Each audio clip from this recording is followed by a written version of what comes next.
হরে কৃষ্ণ, রাধে রাধে। কেমন আছো সবাই? আশা করছি খুব ভালো আছো। আমিও ভালো আছি, কিন্তু একটু অনেকটা ব্যস্ততায় আছি, তো যার জন্য আগের ভিডিও এডিট করে আর দেওয়ার সময় হচ্ছে না। রোজের মিনি ব্লগও বন্ধ হয়ে গেছে। এখন কোনো রকমে আর কি গোপাল সেবাটুকুই করি, আর তার সাথে নিজের কাজটুকু থাকে। তো আজকে চন্দন যাত্রার যেহেতু প্রথম দিন, তাই ভাবলাম আজকে একটু সময় হলেও, কষ্ট করে হলেও একটু মিনি ব্লগ করবো। যাই হোক, আজকে কিচ্ছু করতে পারিনি। দেখো, গোপুসোনাদের জন্য 5 রকমের সবজি দিয়ে একটু খিচুড়ি করেছি, ভেন্ডি ভেজেছি, একই ভোগ রয়েছে শিবুর জন্য।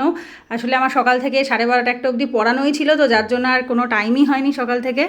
আর এখন তো ওয়েদারটা ঠান্ডা, তবে যাই হোক, নিয়ম অনুসারে তো আজকে চন্দনযাত্রা শুরু হয়েছে অক্ষয় তৃতীয়ার থেকে।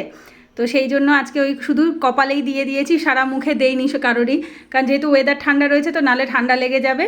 তো এরপরে যেদিন গরম পড়বে সেদিন সারা শরীরেই দেবো। রাধারানীদের শুধু কপালে দেয়, আর আমার গোপুসোনাদের গোবিন্দদের আর কি পুরো শরীরেই দিতে হয়। তো চলো, এরপরে কোনো ফুল ব্লগে দেখা হবে। রাধে রাধে।